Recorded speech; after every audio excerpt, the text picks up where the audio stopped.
Hello दोस्तों, मैं हूं आपका दोस्त डेक्स्टर वेगर। मैं आपके साथ एक बहुत ही महत्वपूर्ण विषय पर बात करने जा रहा हूं। क्या बता सकते हैं वो कौन सी ऐसी चीज है जो हम सब पाना चाहते हैं? चलिए हम बताते हैं। वो है सफलता। असल में कामयाबी निर्णय का दूसरा नाम है, जिसे सच्ची लगन की जरूरत होती है। और ये लगन या कहिए समर्पित होकर काम करने की भावना कई लोगों को समझने में सबसे मुश्किल लगती है। देखा जाए तो कोई भी आम इंसान निर्णय ले सकता है, पर उसे उसके पीछे लगा रहना होगा जब तक कि वो पूरा नहीं होता। आप टीवी पर कोई खेल देख रहे हो, चाहे वो फुटबॉल हो या क्रिकेट। शायद उस खेल के खिलाड़ियों को आप 20 साल पहले जानते नहीं थे, पर आज वो उस खेल में दुनिया के सर्वश्रेष्ठ खिलाड़ी माने जाते हैं। तो हम ये देखते हैं कि इतिहास भी बार बार इस सच को दोहराता रहता है कि अगर कोई चैंपियन खिलाड़ी बनना चाहता है तो सबसे पहले वो निश्चित रूप से निर्णय करता है, कड़ी मेहनत और लगन से अपने लक्ष्य की ओर बढ़ता है। आपने ये भी देखा या सुना होगा कि जब कोई कुछ करना चाहता है तो लोग कई तरह की बातें करके उसे संकोच में डाल देते हैं। अब लोगों का क्या, उन्हें तो सिर्फ बोलना होता है। दूसरे पर इसका कुछ भी प्रभाव पड़े उन्हें क्या। कोई कहता है उसका परिवार अच्छा नहीं, तो दूसरा कुछ और बातों को लेकर बातें बनाता है। ऐसे हालात में सिर्फ आप ही निर्णय कर सकते हैं कि आपको क्या करना है। कामयाबी या सफलता तभी प्राप्त होती है जब आप बिना संकोच के अपने निर्णय पर अटल रूप से आगे बढ़ते हैं। मेरे पास अपने हाई स्कूल की ईयरबुक है, जिसमें मेरी केवल एक तस्वीर है। ऐसा इसलिए कि मैं सबसे हंसमुख, सबसे चुपचाप या फिर सर्वश्रेष्ठ नर्तक, ये ऐसा कुछ भी नहीं था। बहुत लोग अपने जीवन में बिना सोचे विचारे, बिना सच्चाई को जाने कई धारणाएं बनाए हुए होते हैं। किसी को कोई सबसे अच्छा खिलाड़ी लगता है, तो कोई सबसे मजाकिया या कोई सबसे मशहूर। बर्डी और मैं इनमें से कुछ भी नहीं थे। हमारी तस्वीर सिर्फ स्नातकों के समूह में ही होती थी, जबकि स्कूल में कई विद्यार्थियों के नाम और तस्वीर 20-20 जगहों पर होती थी। हम लोगों में ऐसी कोई बात नहीं थी जिससे हमें लोग पहचान सके। हम ना तो बहुत समझदार थे, ना बहुत अच्छे खिलाड़ी। असल में हमें इन बातों के लिए किसी ने हौसला नहीं दिया था। यह हौसला और कुछ कर दिखाने की तमन्ना ही सफलता पाने का मंत्र है। कभी कभी हम सभी को यह फैसला करना होता है कि हमें कुछ बनना है और हम भी एक कामयाब इंसान बन सकते हैं। पर यह भावना हम दोनों में स्कूल के दिनों में नहीं थी।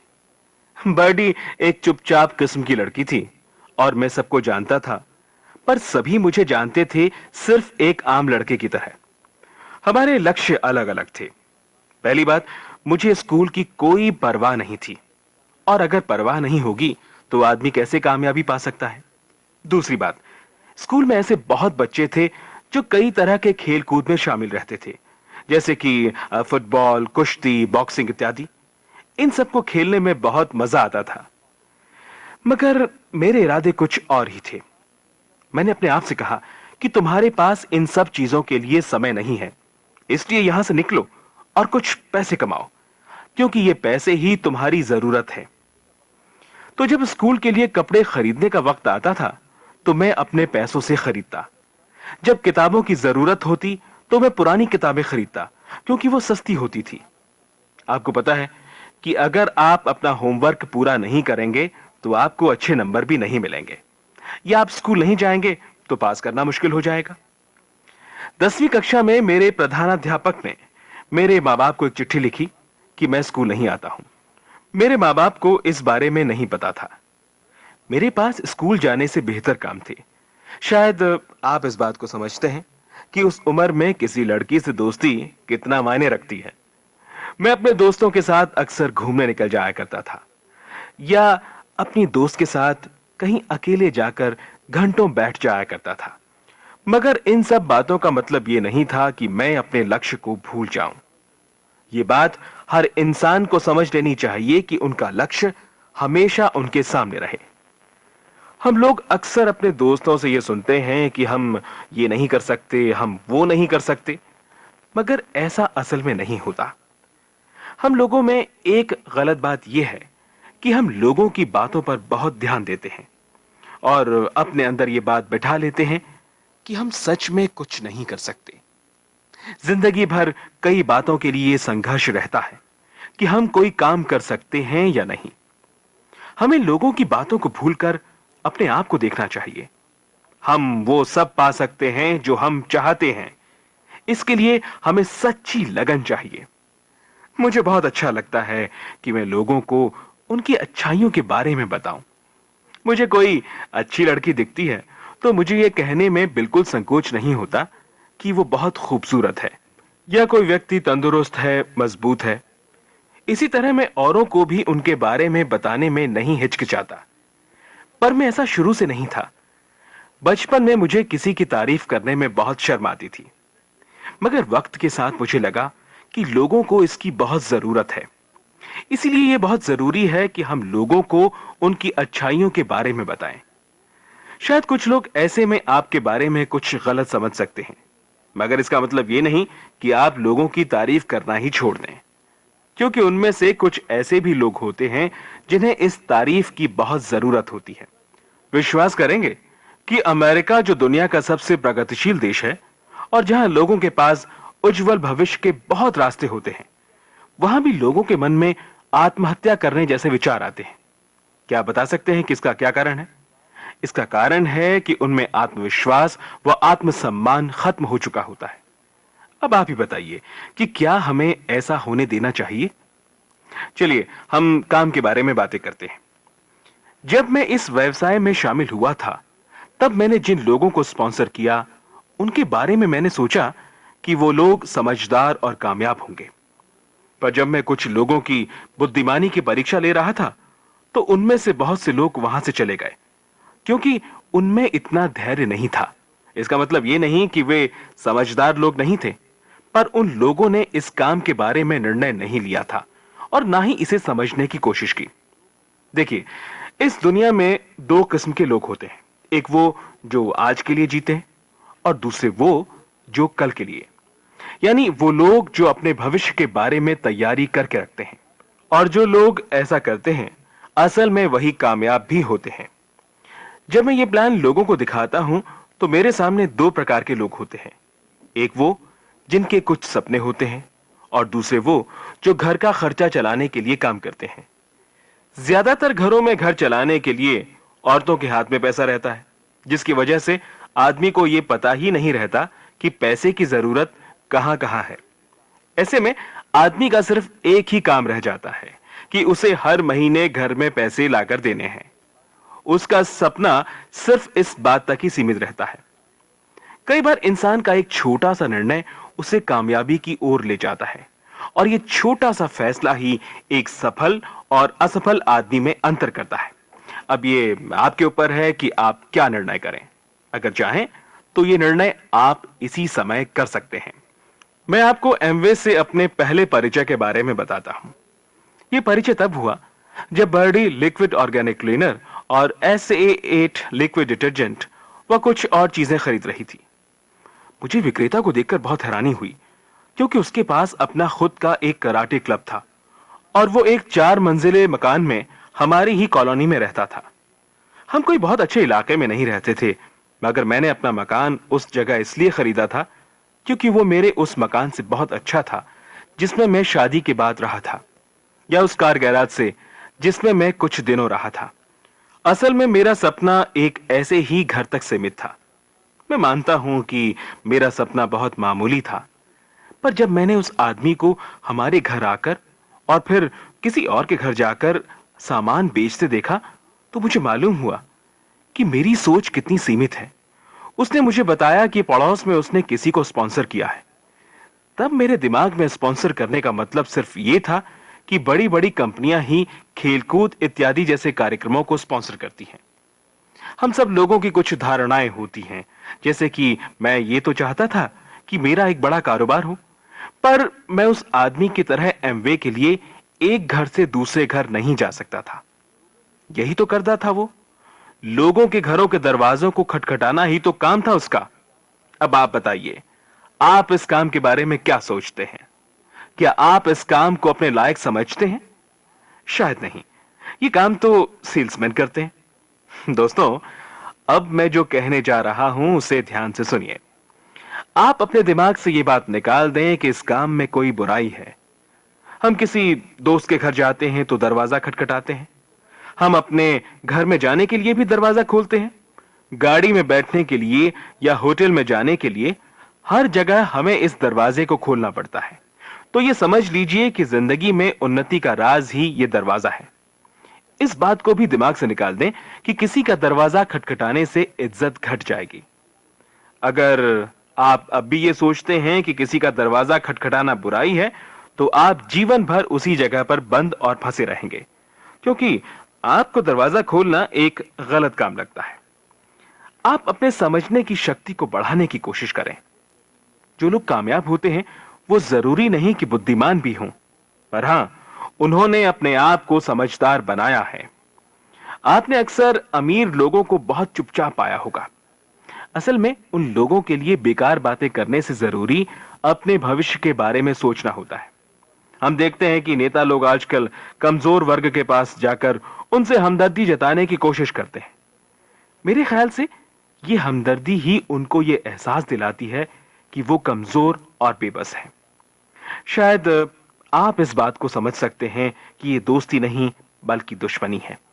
आप ही बताइए कि अगर आपका कोई दोस्त आपको ये बताए कि आप कभी कोई काम नहीं कर सकेंगे, तो क्या आप उन्हें दोस्त कहेंगे? हकीकत तो यह है कि अगर मैं अपने शुरुआत की एमवे बिजनेस मीटिंग के बारे में सोचूं, तो मुझे लोगों की, खासकर दोस्तों की सोच में कोई फर्क नजर नहीं आता। एमवे बिजनेस मीटिंग में हम जिन लोगों को आमंत्रित करते थे, वो लोग आते ही नहीं थे, और इनमें से जो करीब के दोस्तों में गिने जाते थे, उन्हें अगर कोई बहाना मिल जाता तो वो फोन पर हमें ये बता देते कि वो नहीं आएंगे। पर सबसे ज्यादा हैरानी की बात ये थी कि ऐसे भी कई दोस्त थे जो फोन पर ही पूछने लगते कि एमवे है क्या। अगर हम ये कहते कि आप आ जाएं तब हम बताएंगे, तो वो नाराजगी दिखाते हुए कहते कि यदि आप अभी नहीं बताएंगे तो वो भी नहीं आएंगे। क्या दोस्त ऐसे होते हैं?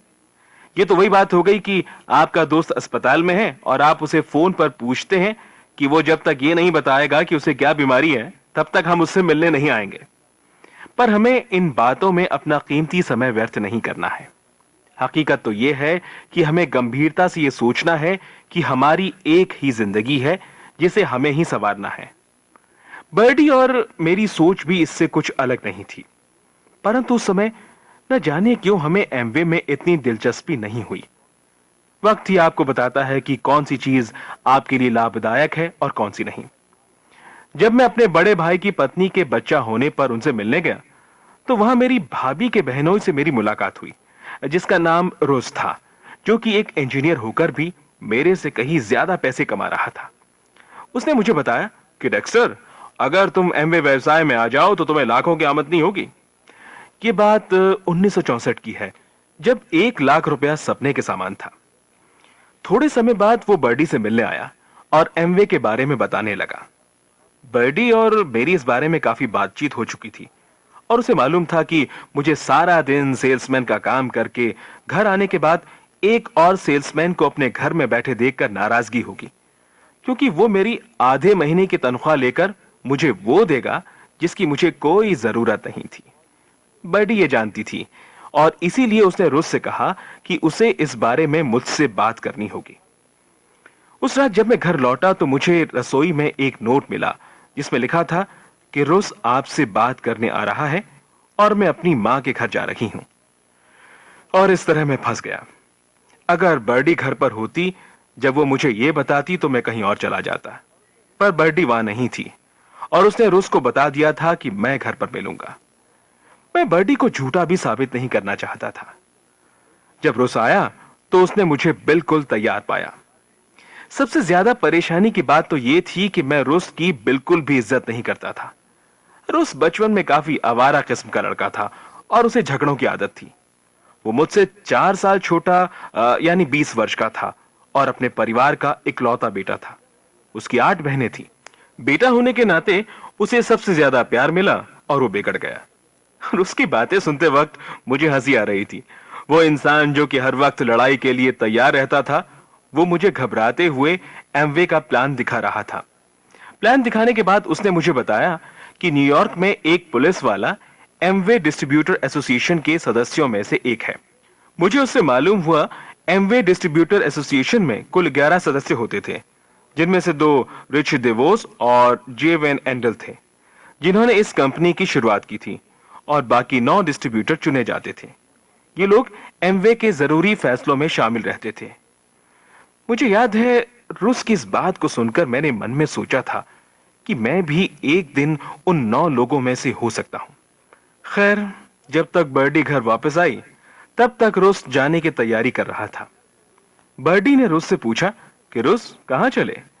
रूस ने जवाब दिया कि उसे किसी और के पास प्लान दिखाने जाना है। उस दिन मेरे अंदर इतना जोश था कि मैंने रूस से कहा कि मैं भी तुम्हारे साथ चलता हूं। दोस्तों, आप यकीन करेंगे कि हम जहां गए वहां हमने फौरन ही एक नया डिस्ट्रीब्यूटर बनाया। बर्डी और मैंने 1 नवंबर 1964 को एमवे के साथ अपने आप को जोड़ा था। तब से अब तक हमारे साथ बहुत कुछ घटा। हम 2 महीने के अंदर सिल्वर डिस्ट्रीब्यूटर बन गए। उन दिनों मैं एक बियर कंपनी में 12 से 15 घंटे काम किया करता था। मेरे पास कंपनी की गाड़ी थी और हम लोग एक ऐसी जगह रहते थे जहां पर मकान की कीमतें बहुत कम थी। ऐसी जगह घर लेने की वजह यह थी कि मैं बहुत लंबे उधार में यकीन नहीं रखता था। मुझे मालूम था कि मैं उस मकान की किश्तों को अपनी नौकरी की आमदनी से 5 साल में पूरा कर पाऊंगा। मेरी शुरू से आदत है कि मैं हर चीज तब खरीदता हूं जब मेरे पास अपने पैसे हों। मैंने अपना फ्रिज या टीवी तभी लिया था जब मेरे पास अपने नकद पैसे होते थे, जबकि अमेरिका में ज्यादातर लोग क्रेडिट कार्ड से चीजें लेते हैं। कई बार मैं जब लोगों को प्लान दिखाने जाता था तो लोग मुझे मतलबी समझते थे। ये सुनकर मुझे ताज्जुब होता था कि वो लोग मुझसे ज्यादा अच्छे घर में रहते थे और जिनके पास मुझसे ज्यादा अच्छी गाड़ियां थी, वो ये कैसे कह सकते थे? क्या वो सब पाने की इच्छा करना जो उनके पास था बुरा माना जाएगा? मुझ में और उनमें बस यही फर्क था कि वो लोग इन चीजों के लिए 30-30 साल की किश्तें बांध चुके थे और मैं ये सब अपने पैसे से हासिल करना चाहता। आपको ये सुनकर हैरानी होगी कि सिल्वर डिस्ट्रीब्यूटर बनने के 10 हफ्तों में मैंने ये काम फुल टाइम करना शुरू कर दिया। असल में मेरा शुरू से एक ही इरादा था कि मैं इस काम में जल्द से जल्द उस मंजिल पर पहुंच जाऊं जहां मैं अपनी नौकरी छोड़ सकूं। जब हमारे शुरू के 60 दिन पूरे हुए, तब तक हम 16 बोनस चेक ले चुके थे। मैंने कभी इस बात का हिसाब नहीं रखा कि मैंने कितने लोगों को स्पॉन्सर किया। मैंने हमेशा सिर्फ चेक ही गिने। कई बार मुझे निराशा भी होती थी कि जिन लोगों को मैं प्लान दिखाता, वो किसी और के पास जाकर डिस्ट्रीब्यूटर बन जाते थे। कुछ ऐसे भी लोग थे जिन्होंने डिस्ट्रीब्यूटर बनने के बाद ये काम छोड़ दिया। कई ऐसे भी लोग थे जिन्होंने ये व्यवसाय मेरे बाद शुरू किया और वो मुझसे आगे निकल गए। खैर, अब सोचकर लगता है कि उस समय शायद मेरे सपने इतने ऊंचे नहीं थे। ज्यादातर लोगों की आदत होती है कि वो यही सोचते हैं जो उनके आसपास रहने वाले सोचते हैं।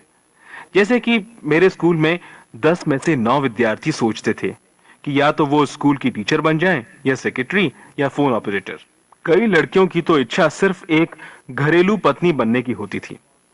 असल में उस वक्त औरतों के लिए ज्यादा काम भी नहीं हुआ करते थे। क्लास में सबसे समझदार बच्चे मिलिट्री में जाते थे। मेरे कहने का मतलब है कि हम में से ज्यादातर लोगों के सपने बहुत सीमित थे। इस काम में आपको अक्सर ऐसे लोग मिलेंगे जो डिस्ट्रीब्यूटर ना बनने के बहाने बनाएंगे। मैं अपने स्कूल छोड़ने की 10वीं वर्षगांठ के उपलक्ष्य में स्कूल गया। वहां सारे पुराने साथी जमा हुए थे। वहां पर जाकर मैंने अपने एक पुराने साथी ब्रूस, जो कि अब एक कॉलेज में प्रोफेसर है, से एमवे के बारे में बात की। उसके दोस्त डिक ने मेरी बात सुनकर मुझे कहा, डेक्स्टर, ब्रूस से बात करके क्या फायदा? वो तो कॉलेज में प्रोफेसर है और उसे एमवे की कोई जरूरत नहीं। क्या ये एक बहाना नहीं था? क्या ऐसा कोई आदमी है जो ये कह सके कि उसे पैसे की जरूरत नहीं, या कोई ये कह सकता है कि उसे आगे भी कभी पैसे की जरूरत नहीं पड़ेगी? बहानों का आप क्या कर सकते हैं। मैंने उस दिन और किसी से एमवे के बारे में बात नहीं की, पर बाद में अलग अलग जगह कई लोगों को एमवे के बारे में बताया। मुझे तो सिर्फ एक ही धुन सवार थी कि मुझे अपने आप को धीरे धीरे इतना मजबूत बनाना है कि मुझे कोई भी परेशानी झुका ना सके। कुछ दिन पहले जब मैं 40 वर्ष के उपलक्ष्य में स्कूल गया, तो वहां पर मुझे स्कूल के पहले से बहुत कम विद्यार्थी मिले। मालूम हुआ कि ज्यादातर लोग इस वजह से नहीं आए थे कि उनके पास कोई काम नहीं था। किसी को यह कहना कि मैं कुछ नहीं कर रहा हूं कितना शर्मनाक होता है। हमारा स्कूल एक छोटे से शहर में हुआ करता था, जिसमें ज्यादातर विद्यार्थी आसपास की छोटी छोटी जगहों से पढ़ने आते थे। इनमें से ज्यादातर लोगों को शहर की इकलौती मिल में नौकरी मिल जाती थी। अभी कुछ दिन पहले ही उस मिल के बंद होने से उन लोगों की नौकरी चली गई। इसी वजह से उन लोगों ने एमवे के प्लान को अच्छी तरह सुना और डिस्ट्रीब्यूटर भी बने। मगर जब थोड़े दिनों बाद मिल के दोबारा खुलने पर उन्हें नौकरी मिली तो उन्होंने एमवे में दिलचस्पी लेना बंद कर दिया। मैंने उनसे पूछा तो मुझे जवाब मिला कि मेरी नौकरी दोबारा पक्की हो गई है। मुझे उनके जवाब पर बहुत हैरानी हुई और मैंने सोचा कि ये वही लोग हैं जिनकी नौकरी थोड़े दिन पहले चली गई थी और ये लोग इसे ही पक्की नौकरी समझ रहे थे। खैर, कुछ लोग बहाने बनाते हैं और कुछ पैसे। मेरे दिमाग में तो सिर्फ अपने घर को और बढ़िया बनाने की लत सवार थी। मुझे बर्डी के लिए उसकी पसंद का रसोई घर बनाना था और बर्डी की पसंद की चीज आमतौर पर अच्छी खासी महंगी होती है। मैं उसकी पसंद की बुराई भी नहीं कर सकता था, क्योंकि उसका जवाब होता था, तुम्हें भी तो मैंने ही पसंद किया है। दोस्तों, ये तो मैं ही जानता हूं कि किसने किसको पसंद किया था। मैं स्कूल के दिनों में बर्डी के चक्कर में काफी वक्त लगाता था। एक दिन बर्डी ने मुझे बताया कि वो अपनी सहेली के घर पर एक लड़के से मिलने वाली है। ये सुनकर मैंने उसे वहीं अपने हाथ की अंगूठी निकालकर पहना दी।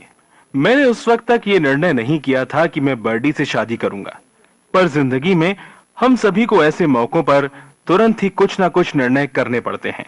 ये निर्णय हमें बहुत आगे तक ले जाते हैं और इसी तरह एमवे के साथ जुड़ना भी मेरे लिए जल्दबाजी में किया गया एक निर्णय था। आज मैं इस निर्णय को अपनी जिंदगी का सबसे अच्छा निर्णय समझता हूं और इसका श्रेय बर्डी को जाता है, क्योंकि उसने ही मुझे उस रात रोज के साथ अकेले मिलने पर मजबूर किया था, जिसकी वजह से मुझे एमवे के प्लान को सुनना पड़ा और मैंने पूरा प्लान देखा और समझ गया और वो मुझे पसंद आया। किंतु एमवे के बारे में मेरे अपने विचार भी थे। मैं घर घर जाने वाला सेल्समैन नहीं बनना चाहता था। हम लोग देखते हैं कि हम सुबह से शाम तक साबुन, पेस्ट इत्यादि चीजों का प्रयोग करते हैं। इनमें से कई चीजें हमें अच्छी भी लगती हैं। क्या इन चीजों की तारीफ अपने दोस्तों से करना स्वाभाविक नहीं है? अब ये तारीफ करना भी तो सेल्समैनशिप का ही एक हिस्सा होता है। हम अनजाने में ही उन चीजों को बेचते हैं। एमवे बिजनेस प्लान भी कुछ ऐसा ही है। इसे देखकर मुझे लगा कि ये काम तो हम बड़ी आसानी से कर सकते हैं, पर आप ये ना समझें कि ये इतना आसान है। इस काम के लिए सबसे जरूरी बात है आपका निर्णय। मुझे अक्सर ऐसे लोग मिलते हैं जिन्हें अपनी जानकारी पर बहुत विश्वास होता है। कई लोग सोचते हैं कि वो कई विषयों पर सब कुछ जानते हैं, पर वास्तव में ऐसा नहीं होता। 99% लोगों को अपने कॉलेज के दिनों में यह अनुमान नहीं होता कि वो आगे चलकर जीवन में क्या बनेंगे। मेरे कॉलेज के साथियों में से कुछ के बड़े बड़े सुनहरे सपने थे, पर उनमें से अधिकतर के सपने साकार नहीं हुए। किसी को कल के बारे में कुछ नहीं पता होता। मुझे याद है कि किस तरह मेरा एक साथी उसी साल कार दुर्घटना में मारा गया। घटनाएं घटती रहती हैं और कोई नहीं जानता कि कब क्या होने वाला है। कभी कभी हमें निराशा का भी सामना करना पड़ता है। जैसे कई लोग एमवे बिजनेस प्लान से प्रभावित होकर हमारे साथ काम के लिए तैयार तो हो जाते हैं, पर आगे नहीं बढ़ पाते। शुरू शुरू में ऐसे लोगों के लिए मैं अपने आप को दोषी ठहराता था, मगर मुझे समय के साथ सच्चाई का आभास हुआ। अब आप ही बताइए कि अगर किसी का वैवाहिक जीवन सफल ना हो तो क्या वो उस पंडित को दोषी ठहराएगा जिसने उनका विवाह कराया था? जीवन के किसी न किसी मोड़ पर आपको दायित्व संभालने ही होंगे। मैं जब किसी को प्लान समझाता हूं तो मेरी यह जिम्मेवारी होती है कि मैं उसकी सहायता करूं, पर मैं किसी को सफलता की गारंटी तो दे नहीं सकता।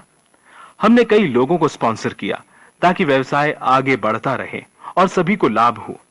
हमने 3 साल तक तन मन से लोगों का साथ दिया और लाभ का बंटवारा भी किया। उन 3 सालों के बाद मैंने अपने आप को एक ऐसे मुकाम पर पाया जिसके बारे में मैंने कभी सोचा भी नहीं था। हमारी सबसे बड़ी दुश्मन हमारी सोच होती है। मैं जब 18 वर्ष की उम्र में फोर्ड की गाड़ियां बेचा करता था, तब मुझे यह मालूम नहीं था कि किसी दिन मैं उससे भी अच्छी नौकरी पा सकता हूं। हर नौकरी के साथ मेरी विचारधारा और मेरे सपने बदलते चले गए। एक दिन मैं अपने एक दोस्त से एक कपड़े की दुकान पर मिलने गया। वो वहां काम करता था। उसके बॉस की बीवी मिसेस सिम्किंस ने मुझे देखकर कहा, डेक्स्टर, तुम बहुत मेहनती हो, क्या हमारे यहां नौकरी करोगे? बस मैं उस कपड़े की दुकान पर काम करने लगा। तब तो मेरा एक ही सपना था कि मैं एक दिन वैसी ही दुकान का मालिक बनूं। मैंने अपने बॉस से उस दौरान काफी कुछ सीखा। एक दिन मुझे अपने भाई से यह मालूम हुआ कि एक कंस्ट्रक्शन कंपनी में काम करके मैं अपना वेतन 3 गुना कर सकता हूं। बस अगले दिन से मैं अपने भाई के साथ उस कंपनी में काम करने लगा। हम लोगों को वहां हर तरह का काम करना पड़ता था। एक दिन बड़ी दिलचस्प बात हुई। मुझे ऑफिस आने पर पता चला कि मेरे भाई को नौकरी से निकाल दिया गया है और मेरी तरक्की हो गई है। मेरा भाई बॉस के काम करने के ढंग के बारे में उससे बहस किया करता था। मेरा भाई इंजीनियरिंग में सिखाए गए सिद्धांतों से काम करना चाहता था, पर नौकरी में बॉस तो बॉस ही होता है। अगर आपको काम करना है तो बॉस की बात तो माननी ही पड़ेगी। मुझे आश्चर्य होता है जब मैं अमेरिका में गुलामी के बारे में सुनता हूं। लिंकन ने जब गुलामों को आजादी दिलाई तो बहुत से लोग अपने मालिकों को छोड़कर नहीं गए, कारण उन्हें यह पसंद था। इतिहास हमें बताता है कि कुछ पाने के लिए कुछ खोना पड़ता है। जिस प्रकार हमारे पूर्वज काफी कुछ पीछे छोड़कर कुछ पाने के लिए अमेरिका आए। कुछ गुलामों ने जैसे थे वैसे ही रहना पसंद किया और कुछ उत्तर की ओर चले गए और उन्होंने संघर्ष करके अपना जीवन बेहतर बनाया। जो लोग नहीं गए वो अपने आप को वहीं सुरक्षित समझते थे। उनमें आत्मसम्मान की कमी थी और वो कोई जोखिम नहीं उठाना चाहते थे। अधिकतर लोगों के साथ ठीक ऐसा ही होता है। मैं आपको बताना चाहता हूं कि किस प्रकार आजादी और कामयाबी हासिल की जाती है। उन लोगों को देखिए जो कपास खेतों, चाय के बागों, कोयले की खानों में काम करते हैं। उन्हें समय पर वेतन मिलता है और पास में ही छोटा सा मकान रहने के लिए, और इसी जीवन शैली से वे संतुष्ट हैं। यह गुलामी का ही तो दूसरा रूप है। इससे ज्यादा बुरी बात और क्या हो सकती है। मुझे स्कूल के दिन याद है जब शिक्षक अच्छी नौकरी पाने के लिए अच्छी शिक्षा की बात करते थे। मैं इसी कारण स्कूल से घृणा करता था। मुझे तो कोई अपना कारोबार करना था, फिर मुझे उनकी बात सुनने की क्या आवश्यकता थी। यदि आप गाइडेंस काउंसलर के पास जाएं तो वहां भी यही बात सुनने को मिलेगी कि अच्छी नौकरी के लिए अच्छी शिक्षा। यदि मेरे माता पिता इतना पैसा खर्च करने को तैयार हैं तो मैं शिक्षकों से अपेक्षा करता था कि वो मुझे एक अच्छा व्यवसाय करने का रास्ता सुझाएं। हमारी प्रवृत्ति मध्यम वर्ग की क्यों बनकर रह गई है। दूसरे देशों को भी देखें तो आपको हर जगह सदियों से चला आता वही क्लास सिस्टम मिलेगा। समाज वर्गों में बटा हुआ है। हमें अमेरिका में अपना वर्ग चुनने की आजादी है, परंतु अधिकतर शिक्षक और माता पिता का अच्छी नौकरी से अभिप्राय उच्च मध्यम वर्ग के जीवन से होता है। पर कुछ लोगों को ऊपर भी तो उठना है, कंपनी का मालिक बनना है, अमीर बनना है, कामयाब होना है। वो कौन लोग हैं? वो लोग उन्हीं में से हैं जो बड़े बड़े सपने देखते हैं, सुनहरे सपने, कामयाबी के सपने। जो लोग ऊंचा सोच सकते हैं वही ऊंचा जा सकते हैं, और ऐसे लोग 1% से भी कम हैं। एक बहुत ही छोटा वर्ग, गिने चुने लोग। यही लोग सफलता की सीढ़ियां चढ़ते हुए कामयाबी के शिखर तक पहुंचते हैं। मुझे ऐसे लोग पसंद हैं जो अपने लक्ष्य के लिए किसी बात की परवाह नहीं करते। मिसाल के तौर पर एक छोटे कद का आदमी एक लंबे चौड़े 6.5 फुटे पहलवान से कुश्ती के लिए मैदान में कूद पड़ता है। हर किसी में तो यह साहस नहीं होता। सफलता के लिए जरूरी नहीं कि आपके पास सारे साधन उपलब्ध हों। आवश्यक यह है कि जो साधन उपलब्ध हैं उनका प्रयोग किस प्रकार किया जाए। कई लोग पूरे साधन ना होने की शिकायत करते हैं। पूरे साधन किसी के पास नहीं होते। कामयाबी का सेहरा उन्हीं के सर बनता है जिनमें आगे बढ़ने की और कुछ कर दिखाने की हिम्मत होती है। उनका एक लक्ष्य होता है। मेरा भी एक लक्ष्य था। मैं औद्योगिक क्रांति के दौरान कारें बेच बेचकर उकता गया था। हमें यह अच्छी तरह समझ लेना चाहिए कि जॉब सिक्योरिटी नाम की कोई चीज नहीं होती। मुझे याद है कि एक बार मैं गर्मियों की छुट्टी में नौकरी की तलाश में था। तभी मैंने अखबार में एक विज्ञापन देखा। एक जगह कार मिस्त्री यानी ऑटो मैकेनिक की आवश्यकता थी। मुझे कार का तेल बदलना और छोटी मोटी मरम्मत आती थी। मैंने उस पद के लिए आवेदन किया। बिल मॉन्ट्रोस जो वहां का सहायक प्रबंधक था, उसने मुझे नीचे से ऊपर तक देखा और बोला, यह काम तो हमारे पास नहीं है, लेकिन हमें पेंट बेचने के लिए एक आदमी की जरूरत है। मैंने जवाब दिया, मैं नहीं कर पाऊंगा। उसने पूछा, क्या तुम जानते हो पेंट क्या होता है? तुम मैकेनिक का काम तो जानते ही हो, तो टूल्स के बारे में जानते ही होगे। मैंने कहा, हाँ बेशक जानता हूं, मेरे पिताजी प्लम्बर का काम करते हैं, मैं टूल्स पहचान सकता हूं। उसने कहा, हमारे पास तो दो तरह के पेंट हैं। पहला ब्रांड है क्राफ्ट्समैन और दूसरा है डनलैप। पहले ब्रांड की जीवन काल की गारंटी है और दूसरा सस्ता है। छोटे मोटे कामों के लिए लोग डनलैप खरीदते हैं। यदि उन्हें बढ़िया क्वालिटी चाहिए तो क्राफ्ट्समैन खरीद सकते हैं। क्या उन्हें ये बता सकते हो? मैंने कहा, हाँ क्यों नहीं। उसने कहा, जब तुम ये लोगों को दिखा सकते हो, बता सकते हो, क्या ऑर्डर बुक नहीं कर सकते? मैंने कहा, हाँ बिल्कुल कर सकता हूं। वो बोला, तब तो तुम बन गए सेल्समैन। साधारणतया जीवन में हमारी सोच होती है कि हम इस या उस काम को नहीं कर सकते। ये कभी मत सोचना कि आप सेल्समैन नहीं हैं। ये कोई पैदाइशी गुण तो है नहीं, इसको कोई भी मेहनत से हासिल कर सकता है। जब हम बड़े सपने देखते हैं और उनको साकार करने की ठानते हैं, तभी हमारे अंदर वो शक्ति पैदा होती है जिसके सामने सारी रुकावटें दूर हो जाती हैं। हमारा अहम, हमारा अहंकार तो बात की बातें हैं, महत्वपूर्ण तो सिर्फ आपका लक्ष्य होता है। तो हमें पहले से ही यह धारणा नहीं बनानी चाहिए कि हम किसी काम में सफल नहीं होंगे और सफल ना हुए तो हमारी हंसी उड़ाई जाएगी। ऐसी सोच हमें सफल होने से रोकती है। हमें एक ना एक दिन यह निर्णय करना ही होगा कि हम सफल हो सकते हैं। यह निर्णय ही हमारी सफलता का राज है। आज आप ये निर्णय कर लें कि आपको सफल बनना ही है और आपकी सफलता के बीच ऐसी कोई भी गलत सोच नहीं आएगी। हम सभी के जीवन में ऐसे बहुत अवसर आते हैं जब हमें असफलता का सामना करना पड़ता है, या यूं कहिए कि हमारी उम्मीदें पूरी नहीं होती।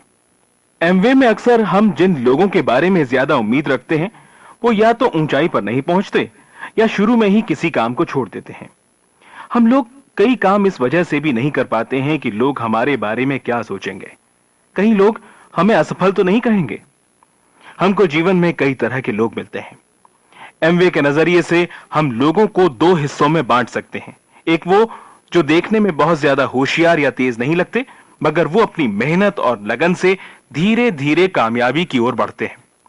ये लोग दूसरों की बातों पर ना जाकर अपने ऊपर यकीन रखते हैं। दूसरी तरह के लोग वो होते हैं जो काफी तेज, तर्रार और समझदार नजर आते हैं, मगर अक्सर उन्हें हार का सामना करना पड़ता है। इसकी वजह सिर्फ ये है कि उन्हें अपने आप से ज्यादा दूसरों पर भरोसा होता है। और ये बात शायद आप लोग अच्छी तरह समझ सकते हैं कि कोई भी चीज कभी दूसरों के भरोसे प्राप्त नहीं की जा सकती है। किसी लक्ष्य को पाने के लिए उसकी तरफ कदम बढ़ाना बहुत जरूरी है। हम अपनी जगह बैठकर और दूसरों पर भरोसा कर कुछ भी हासिल नहीं कर सकते।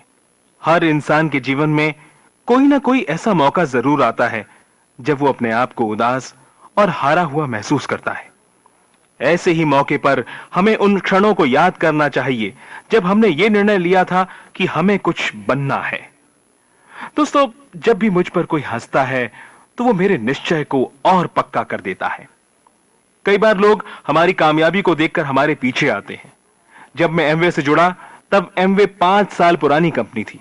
मुझे कई लोगों ने कहा कि अब तो सफलता पाने का समय निकल चुका है और जो लोग कुछ बन सकते हैं वो पहले ही इस काम में मौजूद हैं। उन्हीं दिनों मेरी जो और हेलन विक्टर से मुलाकात हुई। उन लोगों ने मेरा हौसला बढ़ाया और मेरे साथ बहुत समय व्यतीत किया। उन्होंने मुझे इस बात का भी एहसास दिलाया कि मैं इस व्यवसाय में सफल हो सकता हूं। पर दोस्तों, हर काम में समय तो लगता ही है। मुझे इस बात की परवाह नहीं थी कि मुझे कितना समय लगेगा। मेरे सामने तो मेरे सपने थे, बढ़िया गाड़ी, बड़ा घर और वो सब कुछ जो जिंदगी को एक खूबसूरत तस्वीर बना दे। मुझे इस बात की खुशी है कि मैंने समय पर निर्णय लिया और सफलता पाई और अपने सपने पूरे किए। दोस्तों, आप भी सपने देखिए। ये सपने ही हमारे कल को हमारे आज से बेहतर बनाएंगे। तो अब अपने दोस्त डेक्स्टर येगर को आज्ञा दीजिए। अपने इस बहुमूल्य समय को मेरे साथ बिताने के लिए धन्यवाद। आप अपने सुनहरे भविष्य की सफलता के लिए आज ही निर्णय लें, क्योंकि सफलता निर्णय के बाद ही आती है। इसी शुभकामना के साथ अब